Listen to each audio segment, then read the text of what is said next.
Wanshahao. So welcome to my third vlog. Today is March 21, 2019, and it's already 11 o'clock. And dito ako ngayon sa reception. So this is my third job. This is my last job uh, dito sa reception, and I'm working as a receptionist, graveyard receptionist. So before anything else, pakita ko sa inyo yung uh, part nung uniform na namin during this coronavirus period. So ito yung typical na face mask, pero hindi lang siya face mask, kailangan namin maglagay nito. So ito yung isang parang film, kailangan mo siyang i-attach before yung face mask. Saan mo siya ilalagay? So ganito siya. Ang weird, di ba? Kasi hindi ko siya ginagamit ngayon kasi wala naman ng tao. Pero during the day, kailangan mo siya isuot na ganito. Tapos kailangan mo gumamit ng hand gloves. Kaya mo na. Medyo mahirap siyang huminga. Hindi kaya ayoko siyang gamitin. So ikot ko kayo sa area ko. So ito yung elevator. So from elevator, hindi ka pwedeng maghawak ng mga buttons.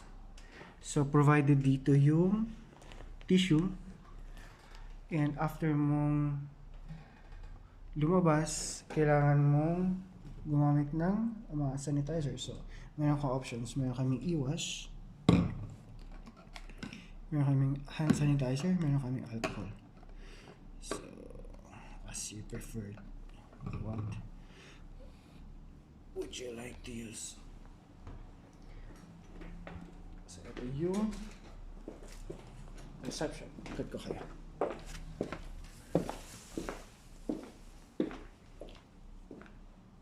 So hindi siya yung typical na reception ng hotel. Ang nangyayari, para siya isang admin office. Kasi nga iba nga yung service namin, hindi kami yung typical na hotel. Para kami isang condotel.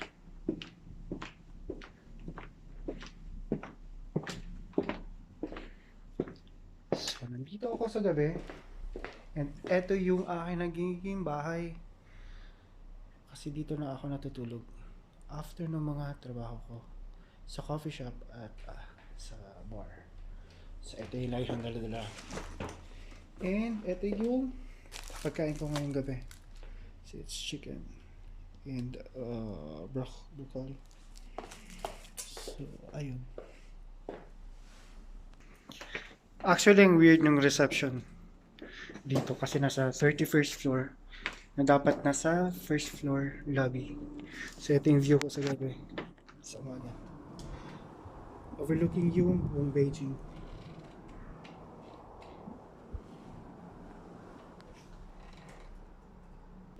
So meron akong 4 na telepono.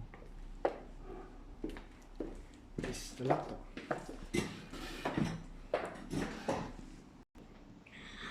So first thing na kailangan mong gawin, iwan ko sana endorsement. Pero ang mahirap lang sa trabaho dito yung endorsements kasi naka-Chinese character. Wala ka makikitang English na characters dyan. And hindi ko alam kung paano magsulat ng Chinese character. So yung ginagawa ko, kailangan mo siyang i-translate isa-isa, literal na isa-isa. And let's talk about how it feels like working dito sa China as a front desk officer. Medyo mahirap siya. Kasi, aside from the language barrier, hindi uso dito yung tuturuan ka i-spoon feed ka kung paano yung trabaho mo. Kailangan mo lang talagang matuto by yourself. Naalala ko yung first duty ko na wala akong ka-idea kung ano yung gagawin ko. And ang nakakatuwa lang, kahit simpleng bagay lang, pero kung hindi mo siya naintindihan, magiging mahirap siya. So, mas mahirap yung trabaho dito, lalo na kung makaka-receive ka ng tawag at emergency sa gabi. Kasi hindi siya yung kagaya na sa atin na meron kang immediate supervisor na biglang aalalay sa'yo. Kailangan mo siyang i-resolve by yourself. Kailangan mo siyang i-discover yung mga cases na ma-encounter mo everyday. So, ito yung last job ko sa isang araw. So, normally, ang duty ko na dito sa gabi, sa graveyard, afternoon duty ko sa bar. Nagko-close ako ng bar ng 2 o'clock, tapos diretso na ako dito. Tapos tatapos yung duty ko dito ng 10 o'clock ng morning. So, from 10 o'clock in the morning, may part-time pa ako sa coffee shop. Ang maganda lang kasi open hours ako sa mga part-times ko. Kung kakayanin ko yung oras. So, yung ginagawa ko na lang sa coffee shop from 10 o'clock, tas minsan, ang pinakamatagal ko ng duty doon was like 4 o'clock ng hapon. Kasi matutulog ako or maliligo ako ng 5 o'clock hanggang 6 o'clock. So, para mag-open ako ng bar ng 6 or 7 o'clock ng gabi. So, paano nga ba ako nagkaroon ng 3 trabaho? Hirap, di ba? Pero sabi nga nila, hindi ka pwedeng mag-demand. Kailangan patunayan mo muna na deserve ka sa kung ano yung meron ka ngayon. Ang contract ko talaga papunta dito ng China ay isang barista. Though wala akong ka-idea sa coffee shop. So, inaral ko yung paggawa ng kape hanggang sa natuto naman ako. Pero hanggang heart nga lang yung kaya kong gawing latte art. So, hanggang sa nakikita nila makulit ako sa mga customers. And they offered me part-time dito after nung regular job ko sa coffee shop sa gabi. Pumunta ko dito ng graveyard, pero hindi pa yung graveyard na merong pang hanggang umaga. Parang yung graveyard nila dati hanggang alas 11 lang ng gabi. So, nagsimula ako na mag-graveyard duty dito ng 2 hours lang everyday. So, tinanggap ko yun. So, hanggang sa naging okay yung lahat, and they offered me full-time graveyard shift sa gabi ng 2 o'clock hanggang alas 10 ng umaga. So, yun siya. So, isi-share ko sa inyo yung nangyari kaninang umaga. Medyo masalimuot yung nangyari kaninang umaga. Kasi naka-duty ako sa coffee shop and I receive a call sa general manager ng buong building na kailangan kong umakyat dito sa reception kasi nagkaroon ng emergency. And ikikwento ko sa inyo yung procedure kung paano yung ginagawa naming check-in during this time na merong coronavirus.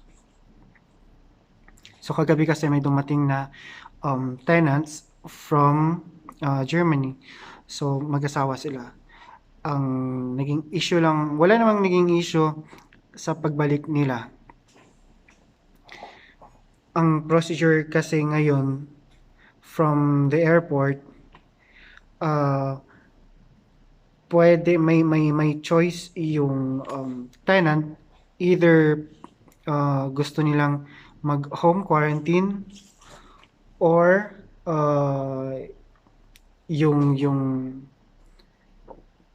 Chinese government yung magde-decide kung dadalhin ba kayo sa isang area na kung saan magsama-sama kayong mag-quarantine. Parang meron silang i-offer na locations kung saan may mga naka-quarantine.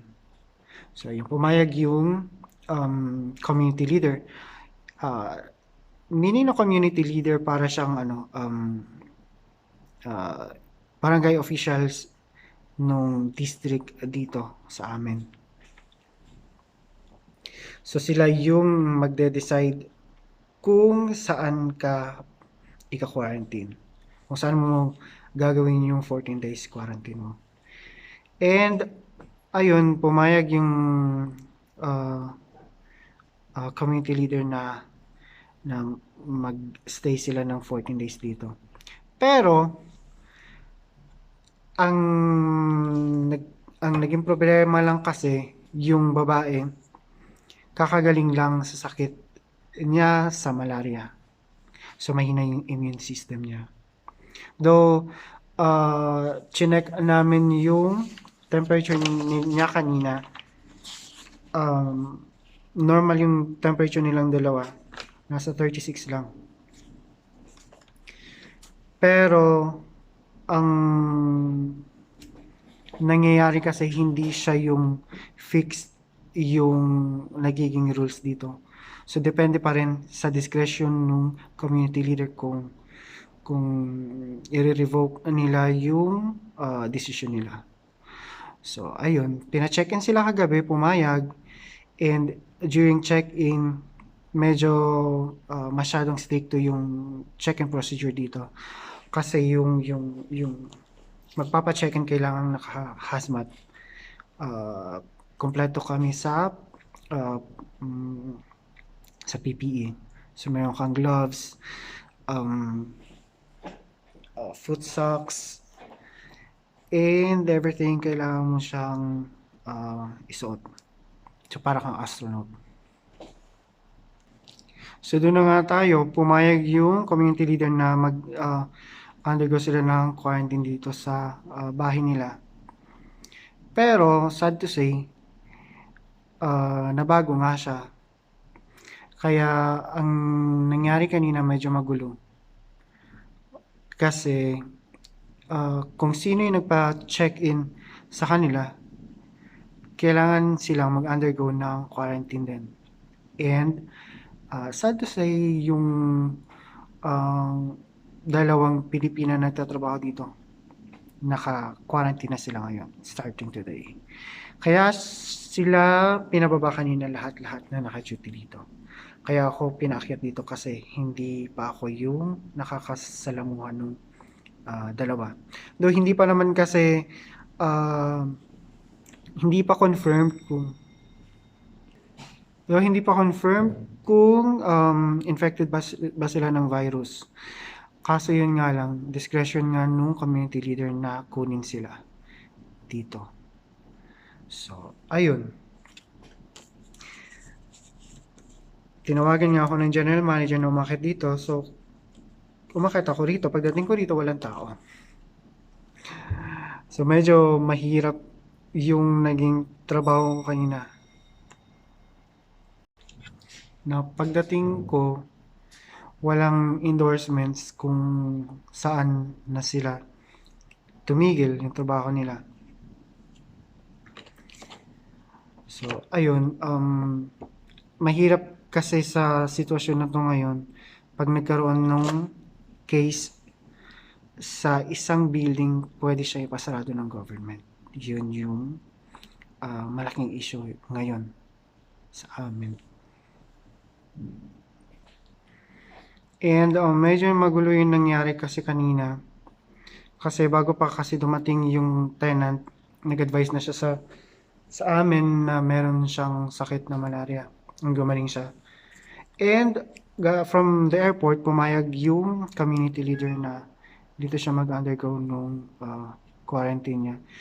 Pero, biglaan nga silang parang, para silang dinampot ng community leader dito na wala kang magagawa. So, yung ginawa lang naming precautionary measures is to send them sa hospital. So, hindi hindi yung typical na yung tenant yung magre-request kung anong hospital sila dadalhin. So, yung nangyari kanina, kinuha sila ng um, community leader dito. Dinala sa hospital. Tas, ang concern lang ng tenant was that wala silang nakakausap na doctors na English and yung mga insurances nila. Kasi nga, hindi mako-covered yung mga bills nila. So, pag-akyat ko dito kanina, wala na yung mga kaibigan ko, wala na yung mga co-workers ko. Ako lang na naiiwan dito, so ako na magtatrabaho. So, ayun, pinababa silang lahat. Pagpasok nila ng room, hindi na sila pwedeng lumabas. Hanggang ngayon, hanggang sa lumabas yung result nung tests nung guests na pina-check-in nila kagabi. So, ang OA na nangyari dito kanina, para siyang nasa pelikula ka. Mga scenes sa pelikula na yung tenants, paglabas ng tenants, kailangan sila naka-hazmat. Ibig sabihin ng hazmat, para siyang overall. Part siya ng PPE, kung alam niyo yung PPE. Tapos, naka-gloves, naka face mask,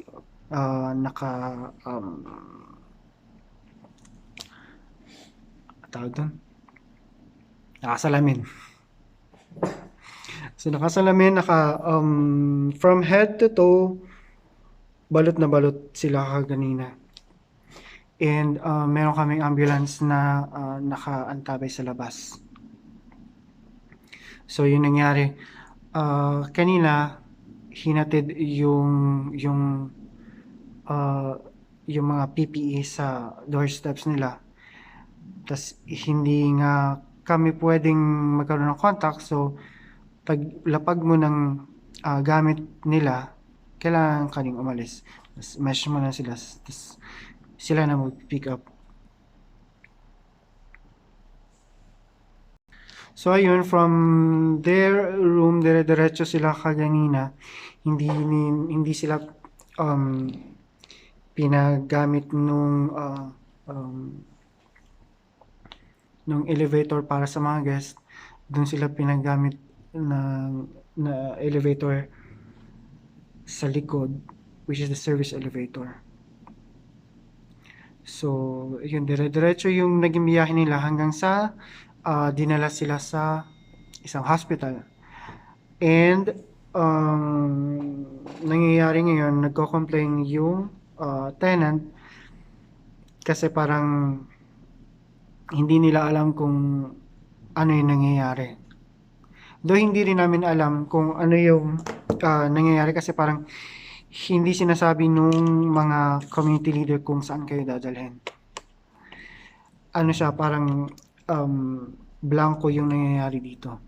Basta ka nang dadamputin, dadalhin sa isang facility kung saan iti-test kayo. And yung worry kasi ng mga guests was that wala silang nakakausap na English doctors pagdating na doon. And since kagagaling lang ng babae sa malaria, so hindi pa malakas yung immune system niya. And baka ang magiging worst case scenario kasi magkakaroon pa siya ng sakit. Kasi ang pinagdalan sa kanila, ano na siya, andun na yung mga may sakit or mga persons with tawag dun.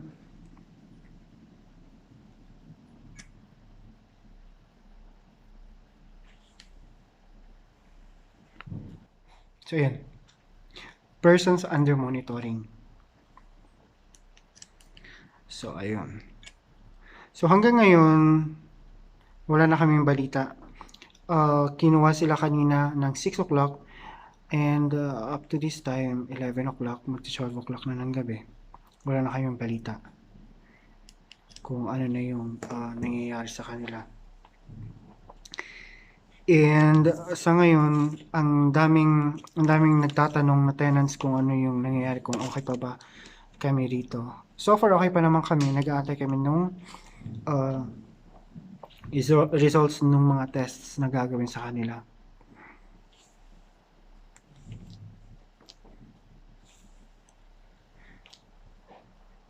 And ngayon, sobrang stricto nung nangyayaring checkings simula sa airport hanggang dito sa amin, sa reception. So everyday madami kaming rules na nilalabas na kahit kami din nahihirapang mag-explain, nahihirapang intindihin. And ayun, so everyday pag may bumabalik na tenants dito, same thing pa rin yung ginagawa namin, na masasabi mo ng OA na masyado yung PPE namin, na ayaw mo na siyang isuot kasi hindi ka na makahinga. Sobrang init sa katawan ng hazmat pag sinusuot mo siya. So marami kaming forms na ginagamit dito. So everyday kailangan silang mag-send ng temperature twice a day, one in the morning and one in the afternoon. And kailangan namin silang i-send sa community leaders and internal for internal purposes filings namin. And so far, okay pa naman kami, pero yung dalawang kaibigan ko, dalawang Pilipina na nagtatrabaho dito, ayun, nakakulong sa kwarto nila simula kanina. So, hinatidan na lang sila ng pagkain and tubig, pero hindi sila pwedeng lumabas. Kailangan pa, pwede silang lumabas, pero right after nung makaalis nung naghatid ng pagkain sa pinto nila. So marami kaming rules na ginagawa dito ngayon sa mga tenants, just like their deliveries, parcels. And speaking of which, kung nagtataka kayo kung paano yung nangyayari sa kanila. So, pagdating ng tenant dito sa hotel, so mag-undergo sila ng 14 days quarantine. So, pag sinabi mo 14 days quarantine, hindi sila pwedeng lumabas. And malalagay kami ng surveillance camera sa labas ng pinto ng unit nila. So, hindi talaga sila makakalabas. So, ang tanong, paano sila mabubuhay? Paano sila kakain? Ang kagandahan lang kasi dito sa China, lahat accessible. So, pwede pa rin sila mag-order ng pagkain or mag-shopping online. Pero hindi sila pwedeng mababa para pick upin yung mga yon. So, ang ginagawa ngayon, pagdating ng mga deliveries or packages, kami yung maghahatid sa mga pinto nila. So, hindi sila pwedeng lumabas ng pinto hanggat hindi kami nakakaalis. So, pwede na sila lumabas ng pinto. Pero after nung advice namin through message na send na namin o nasa pinto na nila yung kailangan nila.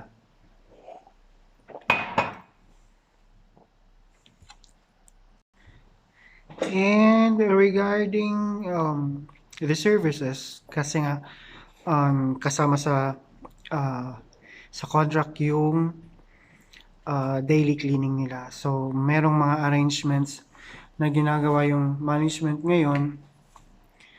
Kasi normally, parang every after 3 days, pwede silang mag-request nung housekeeping.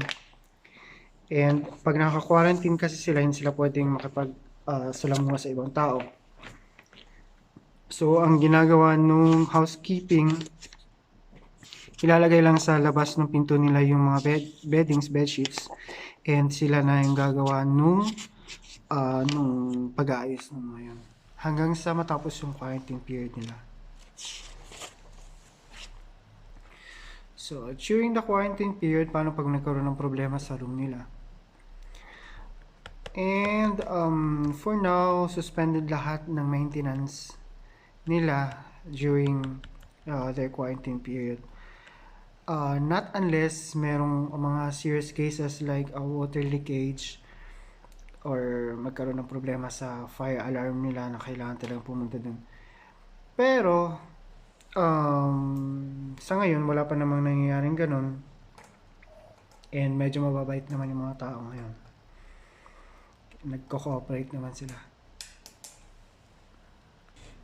So, paano yung nangyayari bago pa bumalik yung mga tenants dito sa China? So, 7 days before or prior sa flight nila, kailangan nila mag-advise sa amin na meron silang flight pabalik dito sa China.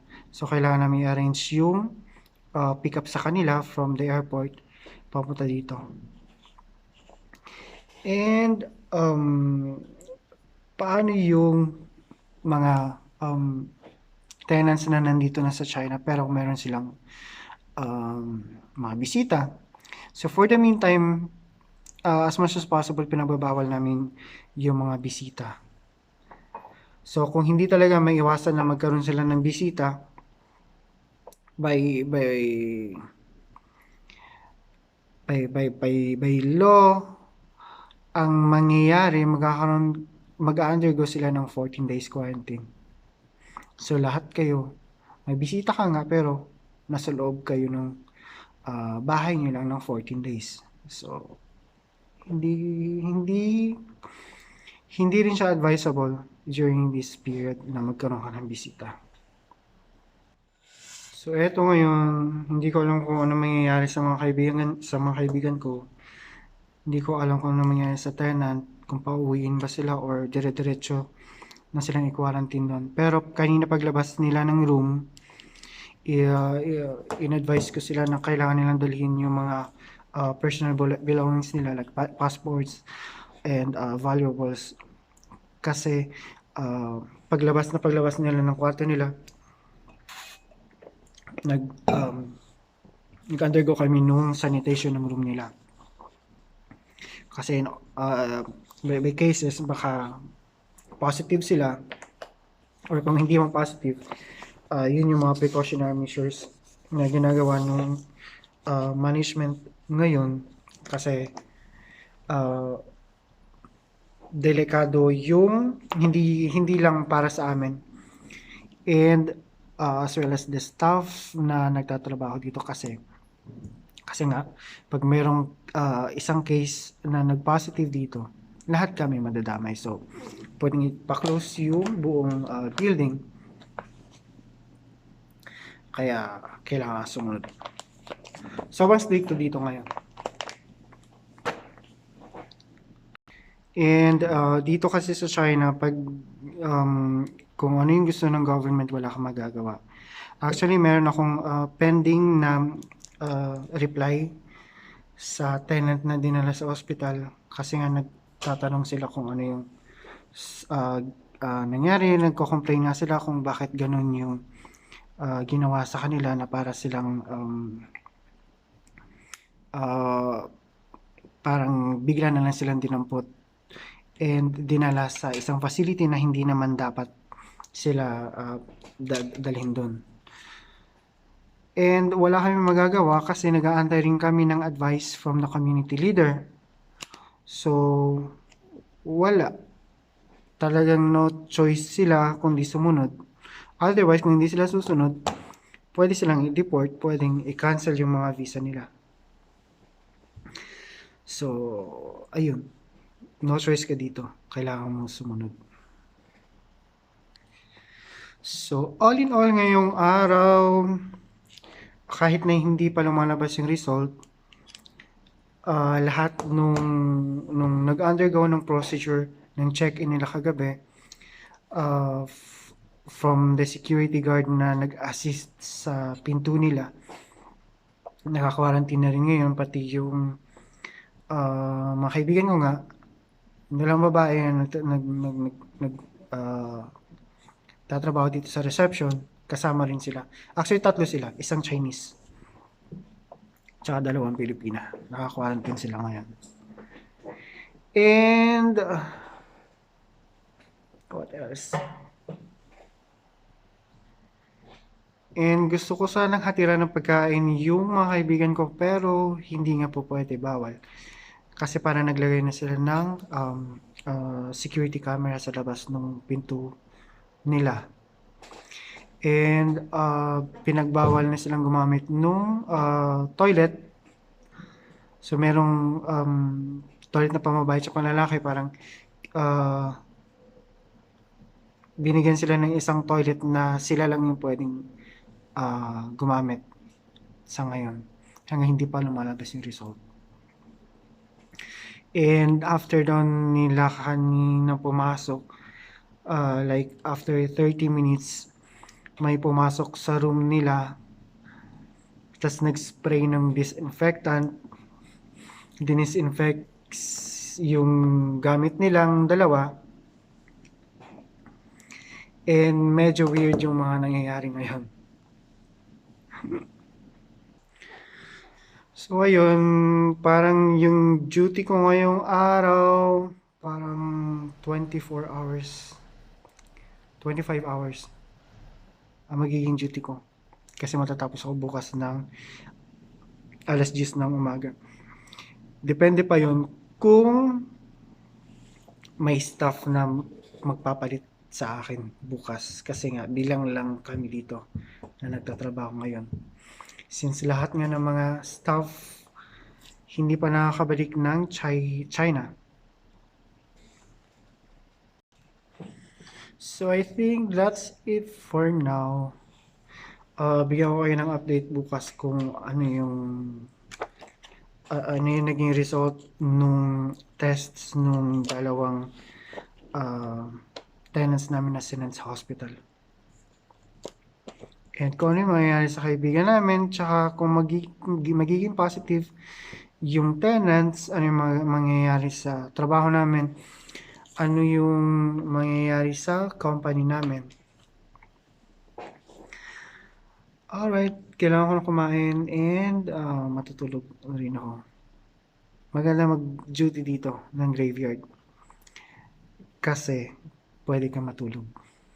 Hindi kagaya sa ano. Sa ibang bansa, bawal ka matulog. Dito, kailangan mo matulog. Dinedemand ng mga amo. Mga amo mo na matulog ka. So, kailangan ko matulog. And gigising na lang ako bukas ng umaga, like 7 o'clock or 8 o'clock. So 8 o'clock hanggang 9 o'clock or 10 o'clock bago ako mag-out. Sobrang busy nung trabaho ko kasi kailangan kong gumawa ng emails, kailangan kong ayusin yung mga endorsements. And yun, that's it for now. See you again tomorrow. 再见，拜拜。